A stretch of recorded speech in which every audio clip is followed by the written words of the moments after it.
Hello guys, मेरे पास chowmein chicken pizza जिसको मैंने कि आपको ये ट्राई करना होगा बस।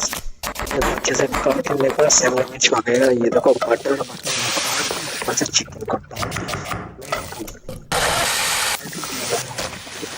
रेडी है। अभी क्रीम डालो गाइस एंड मक्खन मक्खन देखो गाइस। अभी पिज्जा सॉस तो थोड़ा चीज लगा गाइस रेडी हो गया। तो